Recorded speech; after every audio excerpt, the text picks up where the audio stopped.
Radio Berkoff dans tous ses états. Le face-à-face. Et aujourd'hui, André Berkoff est en face-à-face avec Christian Roudeau, qui est auteur, réalisateur et qui présente ce livre À la table des tyrans aux éditions Flammarion. Alors, un sacré livre, un drôle de livre et un livre drôle, au très bon sens du terme, À la table des tyrans.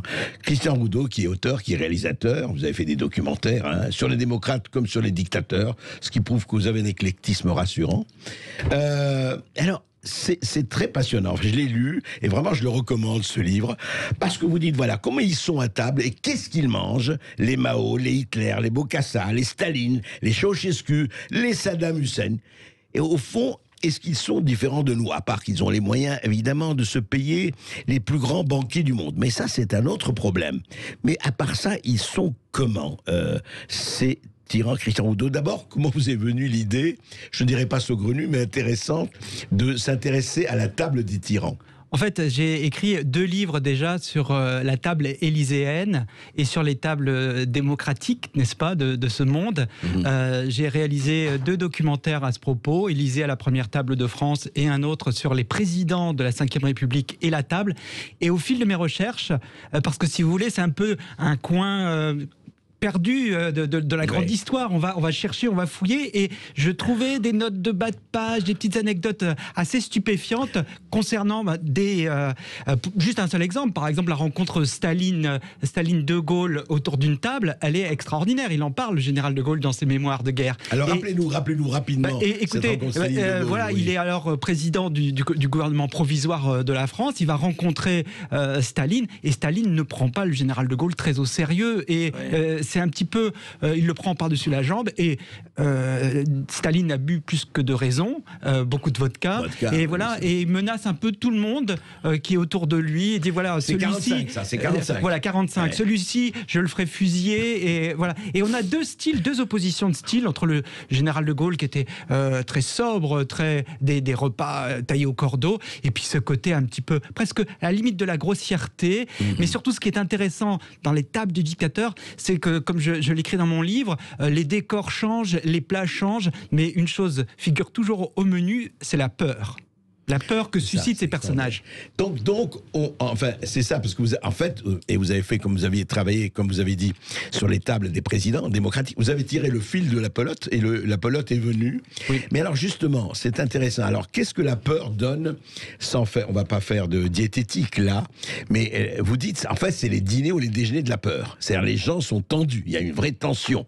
Alors, il y a 2 choses. Déjà, la peur, elle est dans le ventre du tyran. C'est un livre assez organique. On descend dans les boyaux, on va dans les bouches un peu gâtées de ces tyrans. Par exemple, pourquoi Staline se découvre une passion soudaine pour la banane, qui à l'époque passe pour un fruit exotique. Ouais. C'est tout simplement parce qu'il a les dents gâtées et que c'est plus facile pour les manger. Et donc, voilà. Bon, ça, c'est des choses que je révèle dans ce livre. Mais pour en revenir à votre question, la peur, déjà, elle est dans le ventre du tyran, parce que plus qu'un autre, il a la peur d'être empoisonné, et Dieu sait si c'est pas simplement une vue de l'esprit. Et puis effectivement, on sait très bien qu'autour d'une table, surtout avec 2 personnages qui sont vraiment effrayants à table, c'est Staline et Saddam Hussein, on sait que le moindre mot de travers, on peut passer de la chaleur d'une salle à manger à la froideur d'un cachot, ou de la torture. Ou pire, voilà, exactement. Et vous savez, Staline, c'est Khrouchtchev qui raconte ça dans ses mémoires. Staline, lui, buvait du vin géorgien de sa province natale, de sa région natale, mais en revanche, il faisait in vodka veritas, il faisait boire de la vodka à ses invités, qui étaient souvent dans sa datcha des membres du Politburo. Pourquoi ? Pour espérer que ça délie les langues de ces Beria, Molotov, et les enivrer, et puis allez-y parler, et puis on verra ce qu'on fera, quoi. Exactement. C'est extraordinaire. Et alors, justement, vous parlez, vous racontez, mais alors, est-ce qu'il y a par exemple, Mao Tse-tung? Oui. Avec passionnant. Passionnant, Mao Tse-tung. Alors, c'est quoi? C'est depuis toujours, il est comme ça, il est, Alors, déjà, Mao, ce qui est intéressant, c'est qu'il est le seul, à mon sens, à avoir une vision aussi doctrinaire de la cuisine. C'est-à-dire, il veut éduquer, rééduquer les palais, les bouches des citoyens, des camarades. D'ailleurs, on retrouve un petit peu aussi cette idée chez les Ceausescu, avec son côté programme, j'adore le terme programme scientifique, programme de l'alimentation scientifique du peuple. Ça sent la logorée communiste. Chez eux, voilà. Et on retrouve ça aussi un peu chez Staline avec cette idée de cuisine, de restauration collective dans les entreprises. Et chez Mao, il y a vraiment une vision, par exemple, il associe le piment avec le feu révolutionnaire. Si on aime pimenter, ça veut dire vraiment qu'on est, on est un vrai camarade, un vrai révolutionnaire. En revanche, il se méfie des saveurs un petit peu mielleuses, un peu sucrées. Il le reproche d'ailleurs à tous les cadres du parti dont il reproche le dévationnisme, le droitisme, comme il dit. Oui, il a une phrase célèbre en disant, voilà, ils font 3 repas par jour et ils pètent, voilà ce que représente pour eux le marxisme-léninisme. Donc voilà, c'est ancré dans... La révolution n'est pas un dîner de gala. Exactement. C'est ça. Exactement. Et oui, mais alors justement, c'est intéressant parce que il pensait vraiment que justement, si on mangeait ou sucré ou doux, c'était un signe d'émolience anti-révolutionnaire. Exactement. Alors, je ne pense pas qu'on aurait forcément été rééduqué parce qu'on mangeait trop sucré, mais on ne sait-on jamais. Mais c'est inscrit dans son idée. Et ce que je voudrais dire, s'il y a un trait commun entre ces dictateurs, ce qui m'a marqué, il y a pas mal de choses qui sont un peu dans le domaine public, mais quelque chose que j'ai quand même pu mettre en avant, c'est aller fouiller dans leur enfance. Je ne veux pas faire du lacanisme, mais il y a quand même 5 de 6 grands dictateurs, terrifiants dictateurs du XXe siècle, ont connu l'expérience de la faim. Et je pense que c'est un élément structurant. 5 des 6. Et je dirais 6 sur 6, Hitler, qui vient plutôt de milieu petit bourgeois, fils de fonctionnaire, lui connaîtra l'expérience de la faim à Vienne, lorsqu'il sera l'artiste raté que l'on sait. Et il le met en scène dans Mein Kampf avec des petites illustrations pour montrer, c'est une forme de métaphore où il est en train de nourrir des animaux. Il dit, voilà, moi j'ai connu comme ces petites souris, lorsqu'il est dans sa caserne, le problème de la faim qui a été de mémoire, c'est ma compagne de route, et je vois bien ce que ça veut dire. Et là, vous avez toute la métaphore de ce peuple allemand qui crève de faim et Adolf Hitler qui va les nourrir. Mais alors justement, quand vous dites cette expérience de la faim chez 5 des 6, et même plus, ça les a quoi? Ça les a amenés à être à être, je dirais, des grands empiffreurs, enfin des adeptes de la grande bouffe. Alors, je pense qu'il y a un parfum de revanche sociale qui est particulièrement net chez Saddam Hussein, parce que lui, c'est vraiment l'enfant qui est l'enfant de Tikrit, qui est l'enfant de la poussière, qui a vraiment crevé la dalle, excusez-moi de l'expression, mais c'est vraiment ça. Et je pense que effectivement, rien n'est trop beau, rien n'est trop bon, et il y a un petit côté presque clinquant moyen-oriental sur la table, sur la nappe de Saddam Hussein, avec les meilleurs whisky, avec des gros cigares. Il y a le côté parfum de revanche sociale. Je vais en mettre plein la panse parce que mais néanmoins, je veux pas être... c'est pas tout est blanc, tout est noir. C'est-à-dire que c'est pas toujours très extravagant. C'est pas toujours très extravagant. Ce qui est marquant aussi, c'est le côté, ce que les anglo-saxons appellent comfort food. C'est une sorte de réconfort, de nourriture refuge. Et dans leur... ils sont très fidèles. Par exemple, vous parliez de Mao, à sa cuisine de naissance, qui est le Hunan. Et donc, il aime, par exemple, le porc gras assez pimenté, comme je l'ai dit, du Yunnan, et tous vont rechercher, c'est pareil pour Ceausescu, c'est pareil aussi pour Mao, je le disais, ils vont rechercher un petit peu de réconfort dans cette nourriture qui leur rappelle des temps, parce que je vais pas les plaindre, mais c'est un métier stressant, dictateur, donc voilà, c'est un peu le moment de donc ils se rappellent leur nourriture d'enfance, enfin ils ont envie de rechercher cela. C'est passionnant, je vous dis, à la table des tyrans, vraiment mettez-vous à la table des tyrans, vous ne le regretterez pas. On s'en reparle après ceci. Sud Radio Berkov dans tous ses états. Et nous sommes aujourd'hui à table avec les tyrans et puis avec André Berkoff et Christian Roudot qui nous décryptent justement les assiettes de ces tyrans. Alors justement, vous avez, c'est vrai que c'est une phrase connue, mais c'est très bien de la reprendre, c'est le Brillat Savarin, dis-moi ce que tu manges, je te dirai qui tu es. Et c'est vrai que ça s'applique tout à fait aux tyrans que vous avez sélectionnés là. Je voudrais savoir, juste, il y a des véganes parmi ces tyrans? Alors là, des véganes ou des végétariens? Alors là, vous abordez un sujet explosif, parce que oui, il y en a un, c'est Adolf Hitler. Et je sais, souvent quand je le dis, je me fais pas insulter, mais presque par les végétariens qui n'aiment pas qu'on rappelle que Adolf Hitler... Honnêtement, c'est encore discuté, parce que quand il s'est converti au végétarisme, pour quelles raisons, ça reste encore bien mystérieux. Enfin, il était végétarien. Mais toute la documentation, je peux vous dire sur Adolf Hitler, il y en a de la documentation documentation va dans ce sens-là. Alors, les végétariens ont tendance à dire, parce qu'ils ne le reconnaissent pas comme l'homme sandwich idéal de la cause végétarienne, vous imaginez bien, on préfère le Mahatma Gandhi pour parler du végétarisme. Néanmoins, je ne vois pas. Ils prétendent que ce serait un coup de Joseph Goebbels, une propagande pour présenter Adolf Hitler comme une sorte de personnage christique, ascétique, qui a fait le don de sa personne à l'Empire allemand. Honnêtement, je ne pense pas que ça a été tant exploité que ça, mais tous les témoignages, les petites mains, les secrétaires, les gens qui l'ont approché, à chaque fois, bien évidemment, être végétarien dans les années 30, années 40, c'était totalement iconoclaste. Oui, et donc, ça marquait les esprits et chacun le signalait. Mais encore une fois, c'était pas au centre de leur mémoire, mais c'était. Et moi, et donc là-dessus, pour moi, il ne fait pas l'ombre d'un doute. Alors, il y a des témoignages, on l'a vu manger de la saucisse, du pigeonneau farci.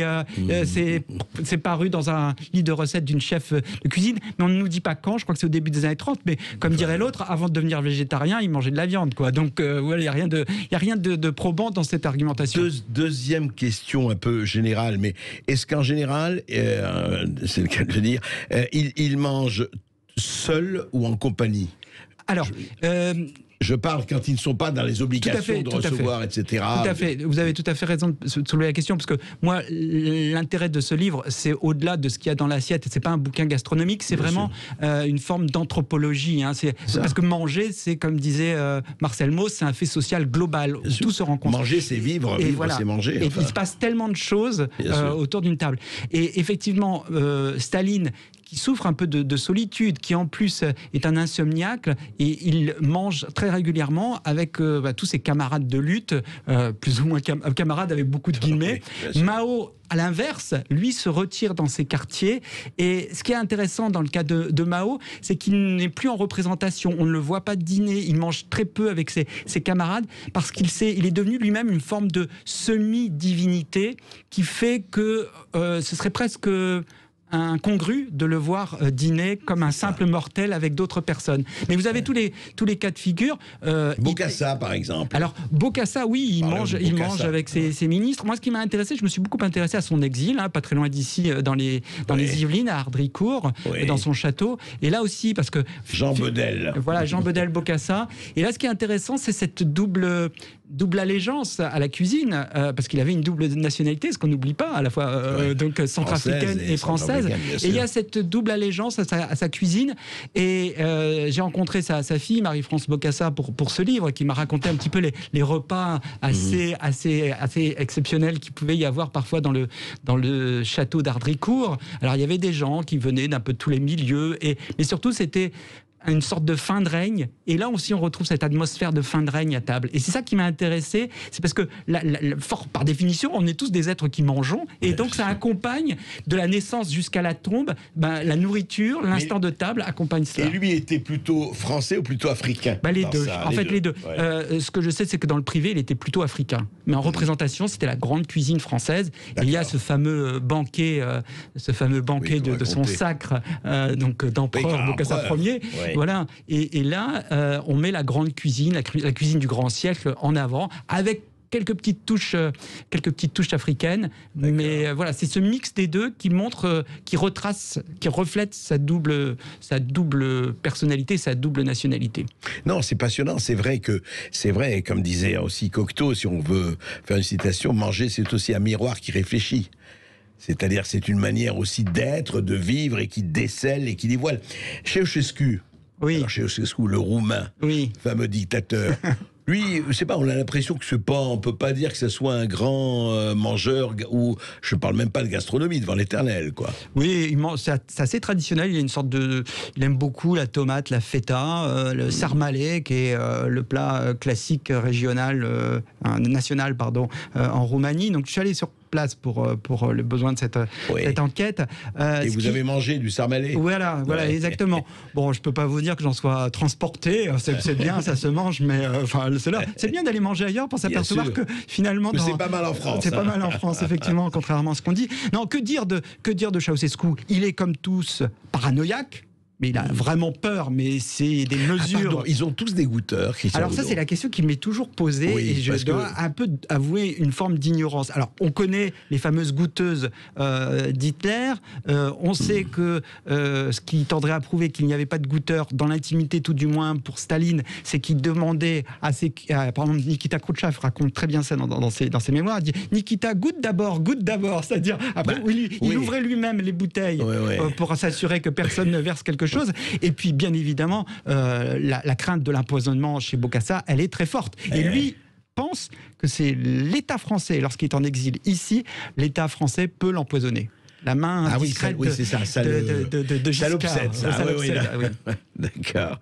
Non, c'est très... Et justement, il n'y a pas quelque chose là aussi, parce que vous dites très très bien que effectivement, en fait, évidemment, le stress, enfin la pression est des deux côtés. Oui. Eux se demandent s'ils ne seront pas un jour renversés, comme ils ont eux-mêmes renversé leurs prédécesseurs. Exactement. Hein. Et c'est vrai que... Parce que c'est le propre d'une dictature de se dire que par la voie des urnes, on peut difficilement déboulonner un dictateur. Donc un moyen, c'est ni plus ni moins de l'éliminer. Oui. Et la table reste un moyen possible. Et on le sait très bien. Et c'est pour ça que souvent, les dictateurs africains ont plutôt des chefs cuisiniers occidentaux plutôt que des chefs africains. Exactement. Et puis enfin, on l'a connu, tous les rois, hein, les goûteurs, les empoisonnements, etc. C'est la Montespan, la Brévilliers, c'est pas nouveau, hein, on a connu ça chez nous aussi.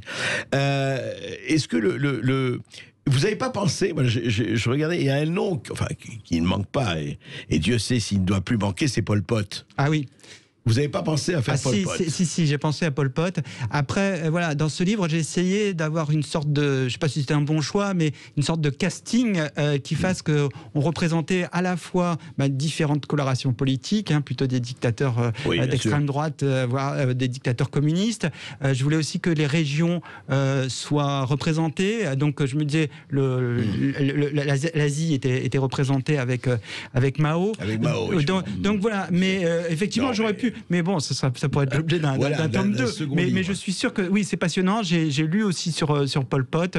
Il y a un petit côté un petit peu moine-soldat chez Pol Pot qui fait qu'il a je crois qu'il avait un goût, mais là je ne serais pas certain, mais il pouvait manger du serpent aussi. Oui, c'était là-bas. Le serpent est un mets extrêmement.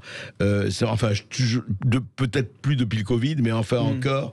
Mais et dites-moi, en fait, il y a une question que je ne vous ai pas posée. Restons dans la généralité. Encore une fois, vraiment, c'est un livre passionnant parce qu'on montre, parce que vous avez fait une description de ces tyrans, vous avez fait une description de ces dictateurs, et au fond, qui était gourmand et qui ne l'était pas? Qui était vraiment un vrai gourmand? Je ne parle pas de gourmet, hein. Je parle d'un vrai gourmand et qui ne l'était pas dans ceux que vous avez...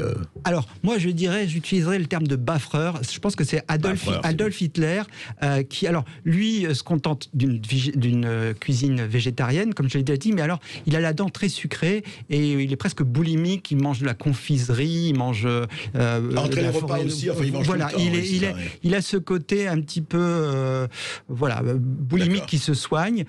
Mais autrement, j'ai pas vu chez aucun des six des grands gourmets.